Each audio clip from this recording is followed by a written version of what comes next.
2021년 4월 21일 봄 기운이 완연한 어느 평일 오후였습니다. 관광객들로 붐비는 주말과 달리 평일의 인천 강화군 성모도는 평화롭고 고요한 분위기였죠. 바로 그날 오후 2시 13분경 삼산면 성무리에 있는 한 마을회관 인근을 지나던 주민의 눈에 뭔가 이상한 것이 들어왔어요. 인적이 드문 농수로에 떠있는 여행용 가방 하나. 그냥 누가 버리고 간 쓰레기라고 생각하기에는 어딘가 찜찜한 그런 모습이었습니다. 이 주민은 곧바로 경찰에 신고를 했고 현장에 도착한 경찰은 조심스럽게 가방을 인양합니다. 그리고 그 안에서 이 사건의 비극적인 진실과 마주하게 되죠. 가방 안에는 심하게 부패가 진행된 여성의 시신이 담겨 있었어요. 명백한 타살이었습니다. 시신에는 흉기에 찔린 상처가 여러 군데 남아 있었고 누군가 의도적으로 시신을 유기했다는 사실을 의심할 여지가 없었죠. 대체 누가 무슨 이유로 한 사람의 생명을 앗아간 뒤 이 외딴 섬의 차가운 농수로에 버렸던 걸까요? 수사는 시작됐고 가장 먼저 시작된 건 피해자의 신원 확인이었습니다. 경찰은 고 시신의 신원이 인천 남동구의 한 아파트에 거주하던 30대 여성 B씨라는 사실을 밝혀냈어요. 그녀는 27살의 남동생과 함께 살고 있었죠. 유일한 동거인이자 하나뿐인 가족이었습니다. 그리고 4월 25일 B씨의 장례 절차가 진행됩니다. 장례식장의 모든 것은 슬픔으로 가득 차 있었어요. 그런데 이 비통한 장례식에서 훗날 이 사건을 아는 모든 사람들을 소름 돋게 만든 한 장면이 부착되죠. 누나의 영정사진을 든 사람은 다름 아닌 동생 윤 씨였습니다. 그는 침통하고 슬픔에 잠긴 표정으로 자신이 살해한 누나의 마지막 길 가장 앞자리를 지켰어요. 그의 기이한 행동은 여기서 그치지 않았습니다. 시신 발견 사실이 언론에 보도되기 시작하자 윤 씨는 한 언론사에 직접 이메일을 보냅니다. 실종 신고가 접수된 사실이 없었다는 기사 내용에 항의하는 메일이었죠. 그는 보도 내용을 수정하지 않으면 법적 조치를 취하겠다며 매우 날카롭게 반응했어요. 보통의 유가족이라면 경황이 없어 언론 보도에 일일이 대응하기 어렵습니다. 그런데 윤 씨는 왜 다른 것도 아닌 실종 신고라는 키워드에 이토록 예민하게 반응했던 걸까요? 이 질문에 답을 하려면 시간을 2달 전으로 되돌려야 합니다. 시신이 발견되기 약 2달 전인 2021년 2월 14일 딸과 계속 연락이 닿지 않는 것을 이상하게 여긴 남매의 어머니가 경찰서를 찾아옵니다. 딸이 집에 들어오지 않는다며 가출 신고를 접수한 거예요. 신고를 접수한 경찰은 당연히 남매가 함께 사는 인천의 아파트로 향했습니다. 그리고 유일한 동거인인 동생 윤 씨를 만나죠. 경찰은 윤 씨에게 물었습니다. 누나가 마지막으로 집을 나간 게 언제였나요? 2월 7일입니다. 윤 씨는 태연하게 대답했어요. 경찰은 곧바로 아파트 관리사무소에서 엘리베이터 CCTV 영상을 확보해 윤 씨와 함께 확인하기 시작했습니다. 2월 6일 오전부터 7일 오후까지의 영상. 하지만 아무리 돌려봐도 누나 B씨의 모습은 보이지 않았죠. 경찰이 2월 7일이 정말 맞냐?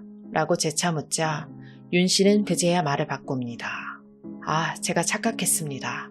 2월 6일 새벽이었습니다. 누나가 평소 외박을 자주 했는데 부모님께 외박한 사실을 감춰주려고 날짜를 잘못 말했던 겁니다. 진술이 번복된 거예요. 피해자의 마지막 행적을 특정할 수 있는 가장 중요한 증언이 바뀐 거죠. 하지만 당시 경찰은 관리사무소의 업무 마감 시간 등을 이유로 윤 씨가 새로 지목한 2월 6일 새벽 시간대의 CCTV를 추가로 확인하지 않은 채 철수했습니다. 결과적으로 경찰의 1차 현장 조사는 그렇게 마무리됐어요. 그리고 이틀 뒤 윤 씨는 자신의 거짓말에 쐐기를 박는 행동을 합니다.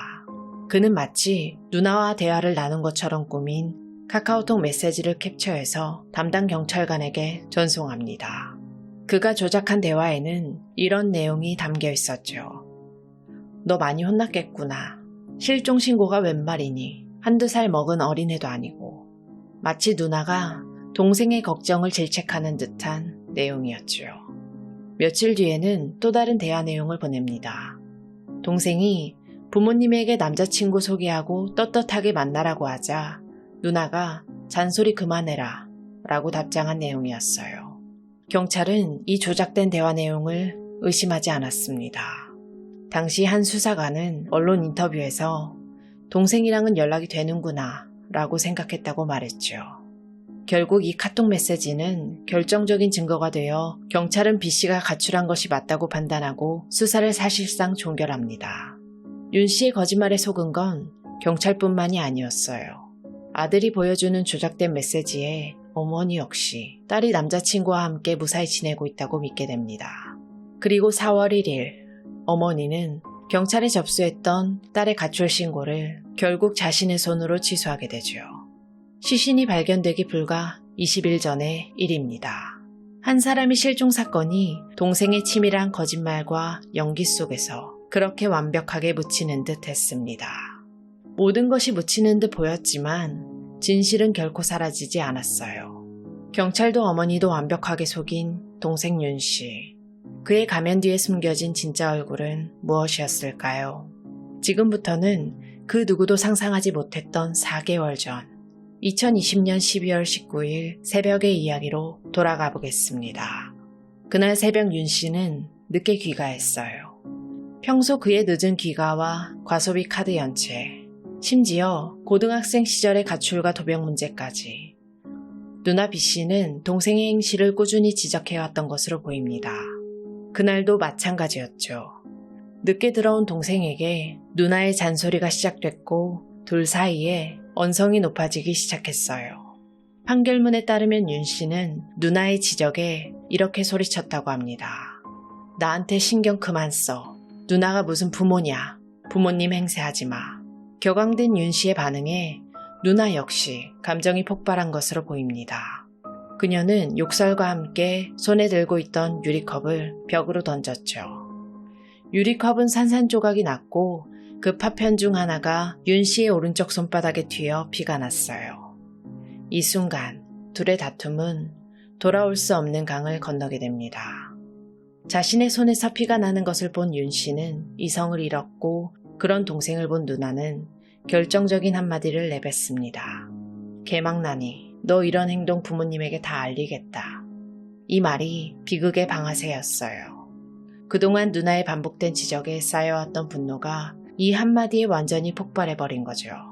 판결문에는 이때 윤씨가 누적된 분노를 억제하지 못하고 피해자를 살해하기로 마음먹었다고 적시하고 있습니다.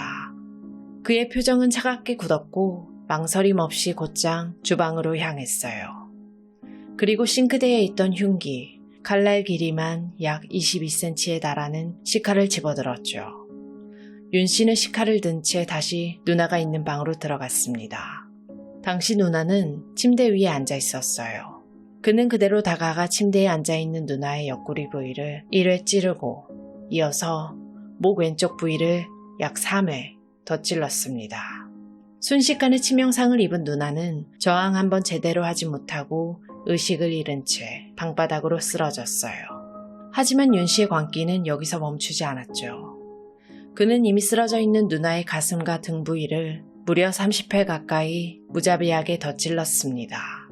결국 누나 B씨는 대동맥이 절단되면서 발생한 과다출혈로 그 자리에서 사망했어요.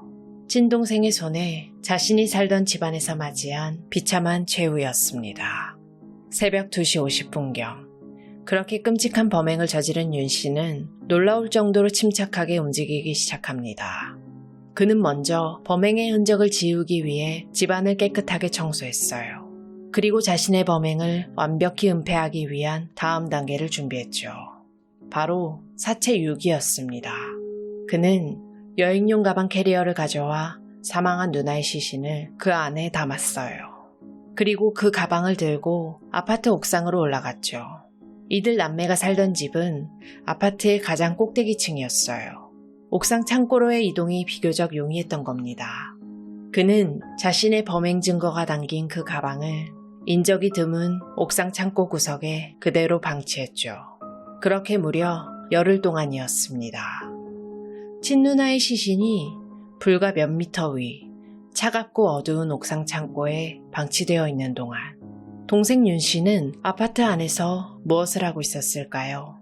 그의 기만적인 이중 생활은 바로 그 순간부터 시작되고 있었습니다. 범행 바로 당일 2020년 12월 19일 오후였어요.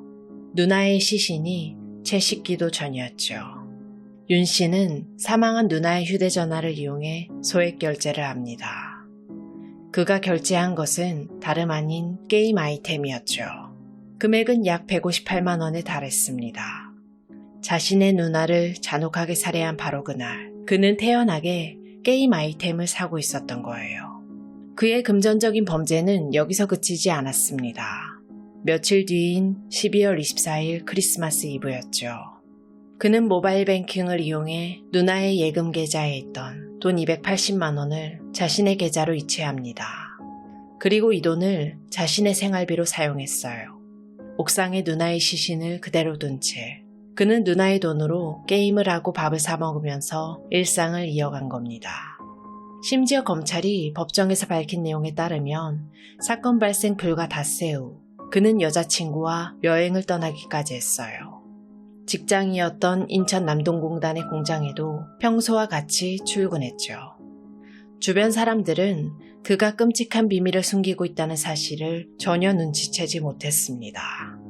그렇게 열흘이라는 시간이 흘렀어요. 자신의 범행이 발각될 것을 우려한 윤 씨는 시신을 더 이상 옥상에 둘 수 없다고 판단합니다. 그는 시신을 다른 곳에 옮겨 완전히 유기하기로 마음먹죠. 2020년 12월 28일 새벽 3시 55분경 그는 렌터카 한 대를 빌려서 아파트 주차장으로 들어옵니다. 그리고는 옥상 창고로 올라가 누나의 시신이 담긴 무거운 캐리어 가방을 엘리베이터에 싣고 주차장으로 내려왔어요. 그는 렌터카의 트렁크를 열고 그 안에 가방을 옮겨 실었죠. 그의 목적지는 처음부터 정해져 있었습니다.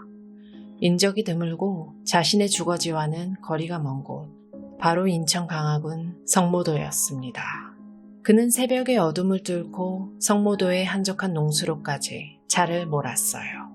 목적지에 도착한 그는 차에서 내려 트렁크를 열고 캐리어 가방을 꺼냈습니다. 그리고 약 15m 깊이의 농수로를 향해 가방을 던져버렸죠. 하지만 그의 계획대로 가방은 순순히 가라앉지 않았습니다. 시신과 소지품이 들어있는 가방의 부력 때문이었죠. 당황한 윤 씨는 주위를 둘러보기 시작했어요. 그리고는 인근에서 페인트통 1개, 소화기 1개와 묵직한 철제 배수로 덮개 2개를 가지고 돌아왔습니다. 그는 물 위에 떠있는 캐리어 가방 위로 자신이 가져온 페인트통과 소화기, 철제 덮개를 차례로 올려놨어요.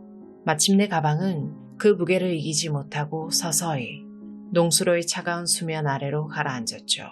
모든 흔적을 완벽하게 지웠다고 그는 생각했을 겁니다. 새벽 7시가 조금 넘은 시간, 그는 아무 일도 없었다는 듯 성모도를 빠져나왔어요. 이제 그의 범행을 증명할 수 있는 가장 결정적인 증거, 누나의 시신은 그렇게 묻힌 듯 했습니다. 이제 그에게 남은 과제는 단 하나였어요. 바로 세상 모든 사람들에게 누나는 살아있다고 믿게 만드는 것이었죠. 그의 진짜 연극은 이제부터가 시작이었습니다. 그리고 우리가 상상하는 것보다 훨씬 더 집요하고 치밀했어요. 어떻게 그게 가능했을까요? 방법은 바로 누나의 휴대전화 유심칩이었어요. 그는 범행 후 누나의 유심칩을 빼내 다른 공기계에 끼웠습니다. 이제 그는 누나의 카카오톡 계정과 SNS 전화번호까지 모두 자신의 손안에서 통제할 수 있게 된 거예요. 그는 이걸 이용해서 죽은 누나를 살아있는 사람으로 위장하기 시작했습니다. 범행 직후부터 약 4개월 동안 그는 이 방법을 통해 주기적으로 부모님과 연락을 주고받았어요. 남자친구와 함께 있으니 걱정 말라는 식의 메시지를 보내 부모를 안심시켰죠. 멀리 떨어져 사는 부모님은 아들의 말을 그리고 딸의 계정으로 오는 메시지를 믿을 수밖에 없었습니다. 하지만 그의 연극에 첫 번째 위기가 찾아옵니다. 바로 2021년 2월 14일 어머니가 경찰에 가출 신고를 하면서부터였죠. 이제 그는 부모님뿐만 아니라 경찰까지 속여야 하는 상황에 놓였어요. 경찰이 아파트에 방문했을 때 그가 얼마나 태연하게 거짓말을 했는지 기억하실 겁니다. 누나가 집을 나간 날짜를 2월 7일에서 6일로 바꾸고 CCTV 확인을 피하며 위기를 넘겼죠. 그리고 며칠 뒤 그는 자신의 연극의 방점을 찍는 조작된 카카오톡 대화를 경찰에게 전송했어요. 이것은 단순한 임기응변이 아니었습니다. 그는 경찰과 부모님을 동시에 속이기 위해서 더 적극적으로 허위 대화 내용을 만들어냈죠. 예를 들면 자신의 계정으로 누나의 계정에 이런 메시지를 보냅니다. 어디냐? 걱정된다. 들어와라. 그리고는 다시 누나의 계정으로 접속해 이렇게 답장을 보내는 식이었죠. 나는 남자친구랑 잘 있다. 자꾸 찾으면 아예 집에 안 들어갈 것이다. 이건 사실상 협박에 가까운 메시지였어요. 딸이 정말 엇나가서 영영 돌아오지 않을까 걱정했던 어머니는 결국 아들의 설득과 딸로 위장한 협박에 넘어가고 맙니다. 2021년 4월 1일 어머니는 결국 경찰서를 찾아가 딸의 가출 신고를 취소했어요. 이로써 윤 씨의 범행을 추적할 수 있었던 유일한 공식적인 끈이 사라져버렸죠. 그의 연극은 완벽하게 성공하는 듯 보였습니다. 하지만 그의 내면이 완벽하게 평온했던 것은 아닙니다. 그는 주기적으로 인터넷 포털 사이트에서 강화 성모도를 검색했어요. 혹시나 자신의 범행이 드러날까, 자신이 버린 시신이 물 위로 떠오르지는 않을까. 그는 내심 불안에 떨면서 계속해서 현장 상황을 주시하고 있었던 거죠. 그러나 이런 불안감도 그의 파렴치한 금전 욕심을 막지 못했습니다. 그는 이 기간 동안 사망한 누나 명의의 보험계약서를 이용해 보험사로부터 1,000만 원을 대출받아 사용하기까지 했어요. 그렇게 4개월이라는 시간이 흘렀습니다. 그의 거짓말은 단단한 성벽처럼 보였고 진실은 차가운 농수로 바닥 깊은 곳에 영원히 잠겨있을 것만 같았어요. 하지만 세상에 완벽한 범죄는 없죠. 2021년 4월 21일 오후 한 주민의 신고 전화가 경찰서에 걸려옵니다. 성모도 농수로에 떠오른 수상한 여행 가방. 그가 그토록 가라앉히려 했던 진실이 결국 물 위로 떠오르고 만 거예요. 이 발견으로 인해 사건의 국면은 180도로 전환됩니다. 이것은 더 이상 가출 사건이 아니었어요. 경찰은 곧바로 수사 전담반을 꾸렸고 수사는 원점에서 다시 시작됐습니다. 이제 경찰이 찾는 대상은 집 나간 딸이 아니라 그녀를 살해하고 유기한 범인이었어요. 이제 경찰의 수사망은 한 사람을 향해 좁혀지기 시작합니다. 4개월 내내 태연하게 거짓말을 반복하면서 심지어 누나의 장례식장에서 영정사진까지 들었던 단 한 사람, 바로 동생 윤 씨. 수사팀은 B 씨의 통신 기록과 금융거래 내역을 분석했습니다. 그 결과는 명확했죠. 누나의 돈이 동생의 계좌로 흘러들어간 정황. 누나의 휴대전화가 동생의 동선 근처에서 계속 사용된 흔적. 모든 증거가 오차 없이 그리고 신속하게 윤 씨를 범인으로 지목했어요. 2021년 4월 29일 오후 4시 39분 누나의 장례 절차를 모두 마친 윤 씨가 경북 안동의 부모님 집에 머물고 있을 때였습니다. 경찰 수사관들이 그의 앞에 나타났어요. 4개월간의 길고 긴 연극이 막을 내리는 순간이었죠. 그는 살인 및 사체 유기 혐의로 그 자리에서 긴급 체포됐습니다. 체포된 윤 씨는 경찰의 집중 추궁 끝에 결국 범행 일체를 자백했어요. 하지만 그는 끝까지 자신의 범행이 우발적이었다고 주장했죠. 누나와 성격이 맞지 않았고 잔소리를 해 실랑이를 하다가 우발적으로 범행했다. 그의 주장은 처음부터 끝까지 일관됐습니다. 이제 그의 죄를 묻는 절차는 경찰의 손을 떠나 법의 영역으로 넘어갔어요. 검찰은 재판에서 윤 씨에게 무기징역을 구형했습니다. 검찰은 범행 후 5일 만에 여자친구와 여행을 가는 등 그의 태도에서 일말의 죄책감도 찾아볼 수 없다며 그의 잔혹하고 파렴치한 행각을 강하게 비판했어요. 그리고 2021년 8월 12일 1심 선고 공판이 열렸습니다. 재판부 역시 윤 씨의 죄질이 매우 나쁘다고 판단했죠. 재판부는 피고인은 무자비하게 흉기로 피해자를 살해했고 시신을 유기하는 과정에서 최소한의 인격도 찾아볼 수 없는 행동을 했다고 지적했습니다. 또한 수사기관의 자백한 것 역시 진심 어린 반성에서 비롯된 것이 아니라 객관적인 증거 앞에 더 이상 범행을 부인하는 것이 무의미하다고 판단했기 때문이라고 꼬집었죠. 하지만 재판부는 윤 씨에게 무기징역이 아닌 징역 30년을 선고했습니다. 재판부는 양형 이유를 이렇게 설명했어요. 피고인이 형사처벌을 받은 전력이 없는 초범이라는 점, 그리고 무엇보다 이 사건으로 가장 큰 정신적 피해를 입었을 피해자의 부모가 피고인에 대한 선처를 간절히 바라고 있다는 점이었습니다. 자신의 딸을 죽인 아들을 용서해달라는 부모의 탄원, 이 비극적인 상황이 재판부의 판결에 영향을 미친 거예요.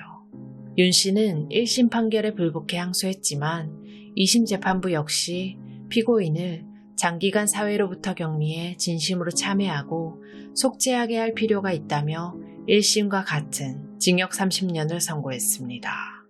이 판결은 대법원에서도 그대로 확정되어 살인과 사체 유기에 대한 그의 죗값은 징역 30년으로 결정됐어요. 하지만 그의 법적 심판은 여기서 끝나지 않았습니다. 2022년 6월 그는 별개의 재판을 하나 더 받게 됩니다. 바로 누나의 돈을 훔치고 소액 결제를 했던 행위에 대한 재판이었죠. 법원은 이 혐의에 대해서도 유죄를 인정해 그에게 징역 1년을 추가로 선고했어요. 이 사건은 우리 사회에 큰 충격과 분노를 안겼습니다. 범인의 사형을 촉구하는 국민청원이 올라와 20만 명 이상의 동의를 받기도 했죠. 현재 윤 씨는 안양교도소에 수감되어 있는 것으로 알려졌습니다. 한순간의 분노로 친누나의 생명을 앗아가고 한 가족 전체를 파멸로 이끈 그는 이제 31년이라는 긴 시간 동안 차가운 교도소 안에서 자신의 죄를 마주하게 될 겁니다. 안타깝게 희생당한 피해자분의 명복을 빌겠습니다. 지금까지 고요한 밤이었습니다.